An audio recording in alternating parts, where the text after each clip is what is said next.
I wanted to jump into this. I don't know if you guys, the guys sitting next to me, have heard about this. There's a company called Rally Road, okay? You're going to say there's a company called Tops. There's a company called Tops. Have you heard of them? So what they do is they take an expensive collectible and they offer it via stocks. So Tops is jumping in on this game. So they're offering these Series 1 and Series 2 complete sets. There's only 12 of them made. And Rally Road is offering 10 of them as one initial stock offering. So if you go on their website, they're valuing 10 sets at $100,000. So basically that breaks down to $10,000 a set. So each set is numbered to 12 or less.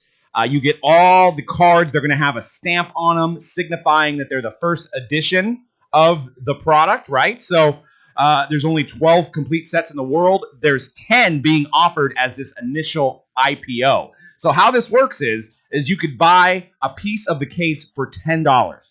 So you basically buy it for $10. The limit on this one is 10%. So you can't buy more than 1,000 shares. So, but if you buy 1,000 shares, you technically own one set, right? Because there's 10 sets in this initial public offering.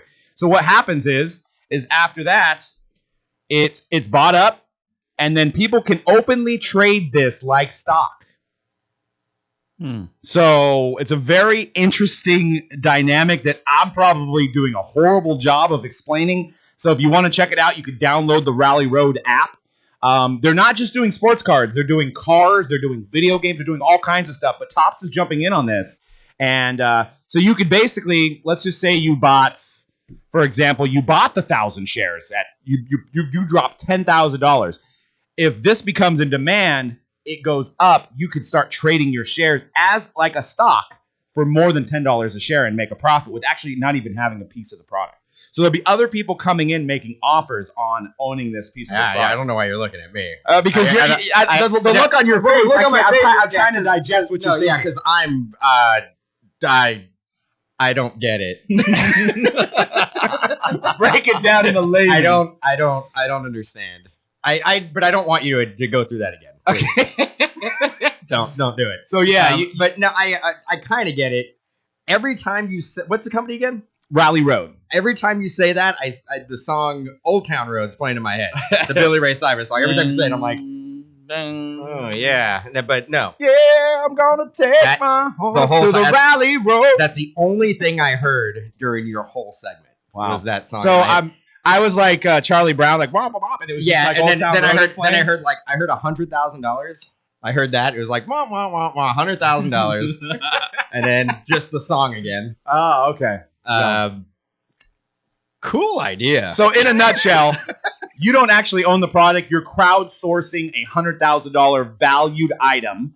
10 sets. There's only 10 of them made. So there's going to be a Louis Robert. Do you get the physical set? No. Okay, nobody gets anything. Nobody gets anything. No. Where does it go? They hold it basically, and then you have basically a document saying that you have a share. So what if I buy $10,000 worth? Do I get one set? No, you don't. It's you just have. Jesus. So if I buy $100,000 worth and I have all of it, you can. It caps at 10%. Okay, so if I have 10%, I don't get anything. You don't get anything, but if other people, the other 90% of the stock is selling at a higher clip, then yours is valued higher. I get it. But at what point can I get the cards? You can't. You're owning a share of the card. Where do the cards go? They basically hold them. For how long? Collateral. I don't know. Forever? Forever, until maybe they sell it. You have to look. I'm promoting this company, Rally Road. But they're also doing it with a 85 NES Super Mario Brothers coming soon. So a graded, sealed, graded A- Mario Brothers, which is valued at $150,000. So you can do the same thing. You could own a piece of Super Mario Brothers. I'm not gonna do it again. I'm not. What are people in the chat saying? Am I confusing people in the chat as much as I'm confusing Dan? The chat's blowing up. They're like, "What did Doug just say?" Kelp says sounds kind of like I have no blockchain. Sounds like Panini. Yeah, basically where it's the physical asset is at Rally Road, but it's just an interesting concept. I'm not saying it's a good concept. I don't know how the top sets are valued at $10,000 a piece. But my thing is that it's a good point in the chat. Like when you have stocks, I can sell the stocks for money. Yes, that's what you can do. I can do here. Yes, but I could also. Is there like a dividend that's on it? Like if it goes up, do I get X amount back? that's something that maybe we need to get Rally Road on the show to find out. But So basically we're banking on items to go up in price the same way that what if they go? companies What if up it in goes price. down? Then you take lose a hit. money. Yeah. Just like a regular stock. just like a stock. And again, it's only it's 10 sets of Series 1 and Series 2. They're all in one, yeah. So it's and then they have 5 different variations. And they just go into a vault at Old Town Road. Yeah, Old Town Rally Road. But like, let's just say a customer comes in and they want that same share you own for $20. Now you're able to basically flip it, just like you would a stock. To somebody else who wants to get in. To wants to get in to own it. Yes. Wants to get into own it. Own a piece of it. Own a piece of it, but Correct. they don't actually get anything. Correct. Yeah.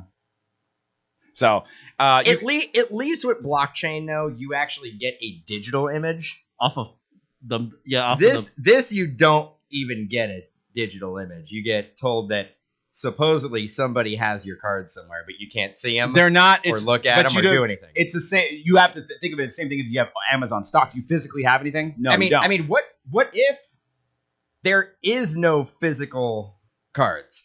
Because you never can get them anyway, so they can just say they're making these, right? And then, like, oh, it's in the safe here, but there's nothing in the safe. Right. They just sold you.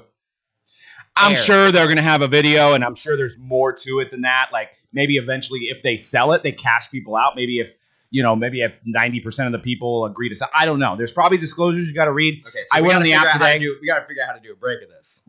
Yeah, stop. We don't even have to ship anything. We just transfer ownership. But they did sell a LeBron 03 UD Exquisite Collection LeBron James. It got funded, so there was 123 investors that invested in it at $34,000. So when they offered it, they valued it at $34,000. See, now this is starting to make sense now. Right. So one card. It's one card, and there's 123 people that own it. And then say one day that card is worth $1.8 million. The 123 people that invested it now have, whatever split they have. I get that, but the card will never leave the hands of Rally Road. We don't, but do we know that for sure? Like, say, for example, the Rally Road is selling that Mario game. They have the physical game graded or whatever, and whatever value it is at, currently it'll be whatever is valued at. Do we know that, like, if that game goes up by $100,000 in 10 years, like they're just never gonna sell it? They're just like, oh, it's worth $100,000 more now. How do we know if they don't actually sell it to somebody? Right. I mean, I guess I'm assuming the people that want to get in on it maybe make offers. So if there's somebody that's willing to pay, like they know that, okay, this game is worth $100,000 more now. Let me try to get a share of this. Right. Yeah, because then maybe in 10 years it goes up even more, and there's more people that want to crowdsource. So the LeBron one, that one makes right. You're dealing with one card. It makes a little bit more sense. So I clicked on to try to grab a piece of it, but it had already been sold. So this was the notice that came up. It says the initial offering for this asset is now complete. That means this asset is closed to new investors until the first trading window, which usually occurs within 90 days of the official initial offering close. Check back soon to view the trading calendar for this asset. So at some point it opens back up and people are offering to have a piece of this asset. We are losing our minds. We are absolutely like this is the tippy top of like absolute craziness now. If anything, it's this company Rally World, it's them like figuring out a way to just make more money. Well, it's taking it's actually similar in a sense from it's just crowdsourcing. No, we're buying nothing now. Now we're buying you have a nothing. certificate that says that you own a piece of that. That card will not be able to be sold without you getting your money back or whatever happens to the market with it. The only thing I'm not saying it's a good idea. I just thought it was interesting. If you want to invest in stocks, invest in mutual funds. Like this is, I think, what the sports card industry is trying to get into that sector. And I don't think that's not the hobby's lane. And that's where I thought that it was interesting that Topps jumped in. Like these additional cards, they may have just been bought by Rally Road or bought by one guy that gave it to Rally Road. Topps getting involved. And if you remember at the million card giveaway, somebody won one of those sets, remember, for collating the whole set? So that's why there's 12 available, 12 made, and there's only 10 on their site. So there was one given away, and I don't know where the other one went. So somebody actually owns. Somebody one. actually owns that, and now they're saying, and this is where I'm struggling to see, is they're valuing each set at 10 grand. So 752 cards or whatever it is, Series 1, Series 2, they're stamped to 12. They're valuing that set at 10K, which I have a problem seeing. But those cards will never be in circulation. You shouldn't open it, right? Well, there's never any opportunity for it to be in circulation. There's the one person that physically owns one, though. Yeah. And I think it was one of the breakers, right? Or yeah, it was one of the breakers. One of the breakers. I think that was the same one. I'll have to do some research to see if that's the same one.